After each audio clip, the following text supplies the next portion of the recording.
Shalom saudaraku yang dikasihi dan berkati Tuhan, senang sekali bisa menjumpai saudara kembali melalui tayangan berkat Tuhan hari ini.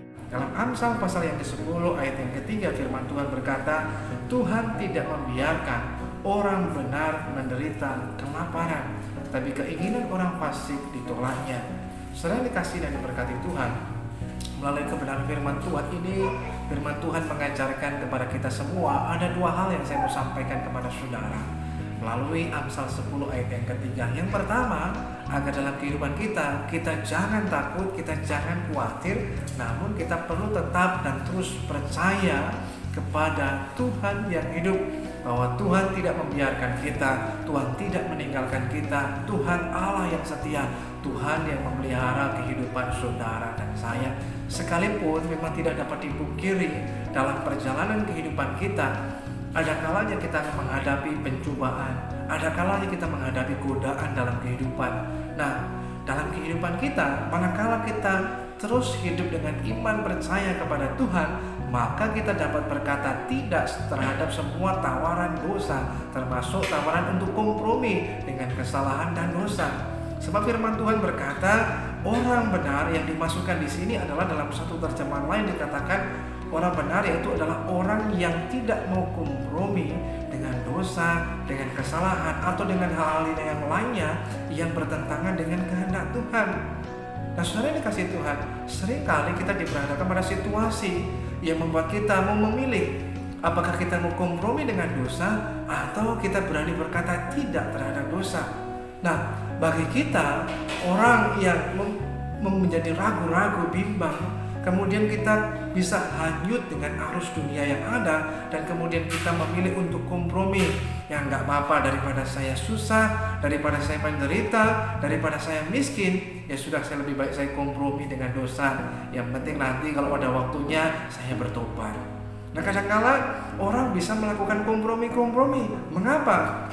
Karena orang inginnya segala sesuatunya berjalan dengan mudah, dengan cepat, tidak perlu pakai proses yang lama, yang panjang. Orang nggak perlu antri yang lama, tidak perlu menunggu proses yang berbelat-belit dan lain sebagainya. Orang inginnya cepat, inginnya mudah. Nah, itu sebabnya maka orang kemudian terjebak dan kemudian mereka masuk dalam kompromi, yaitu dengan mungkin menyuap lah, dengan berbagai macam hal yang lainnya, ikut dengan arus yang ada. Mungkin orang berkata, memang sistem dunia seperti ini Pak, kalau kita tidak ikuti, kita akan ketinggalan, kita tidak akan memperoleh apa-apa. Kalau terlalu jujur malah kita hancur. Namun kita belajar hari ini firman Tuhan berkata bahwa Tuhan tidak membiarkan setiap kita orang benar yang tidak mau kompromi untuk menderita kelaparan. Banyak contoh dalam firman Tuhan, salah satunya Daniel. Ketika Daniel menjadi seorang pejabat tinggi pada waktu itu, maka muncullah satu aturan yang baru yang dibuat oleh raja, tetapi oleh karena hasutan dari orang-orang yang tidak suka kepada Daniel, akan mereka dilarang untuk berdoa kepada Allahnya, hanya boleh meminta kepada raja.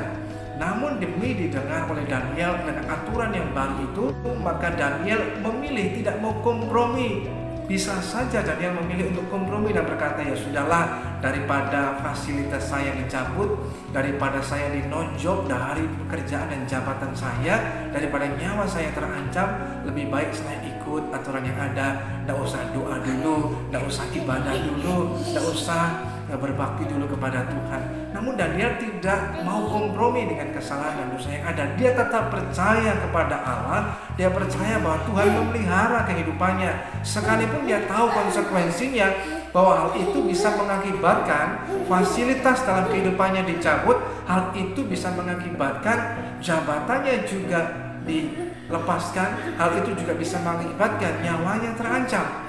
Daniel tetap melakukan apa yang menjadi kewajibannya sebagai orang yang percaya kepada Tuhan, untuk tetap berdoa kepada Allahnya. Tentu saja ini mengandung konsekuensi yang serius, sehingga Daniel kemudian diambil seluruh fasilitasnya, jabatannya pun dilengsarkan, dia dinonjok dari pekerjaannya, bahkan dia dimasukkan dalam gua singa. Tetapi ketika Daniel tetap percaya kepada Tuhan, Tuhan berjanji bahwa Tuhan tidak membiarkan hal itu tergenapi. Daniel tidak mati binasa di gua singa, tapi dia tetap hidup, bahkan kemudian dia diangkat pada jabatannya yang lebih tinggi lagi. Tuhan mempercayakan dalam hidupnya.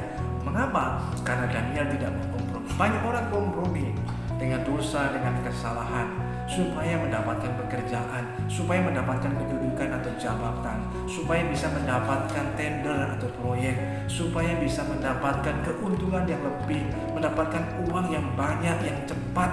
Walaupun mungkin itu salah dengan korupsi dan lain sebagainya, tapi orang rela melakukan itu semuanya. Demi apa? Supaya mereka tidak menderita, supaya tidak mengalami kemiskinan dan lain sebagainya.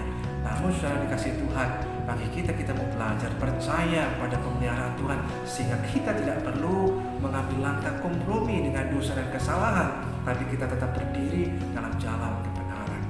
Yang kedua, saudara kasih Tuhan, yang saya mau sampaikan adalah agar kita tetap hidup di dalam kebenaran. Firman Tuhan berkata, orang benar itu tidak akan menderita kelaparan.